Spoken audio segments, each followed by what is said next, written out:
নমস্কার। আজকে আমার লেখা কবিতা শিশু মনের ভাবনা।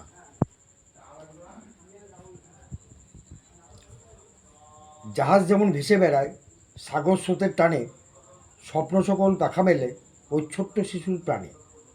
ডাক্তার হবে, ইঞ্জিনিয়ার হবে, হবে ট্রেনের চালক, উকিল হবে, ব্যারিস্টার হবে, স্বপ্ন দেখে বালক। মা বাবার নয়নের মণি, সারাদিন করে পড়া, নাওয়া খাওয়া ভুলে গেলেও বই থেকে যাবে না নড়া। অবশেষে বালক যখন হয়ে ওঠে কিশোর, পড়াশোনার চাপে তখন রাত হয়ে যায় ভোর। মাধ্যমিক পাশ করে কিশোর কলেজেতে যায়, ছাত্র রাজনীতি করতে গিয়ে হাবুডুবু খায়।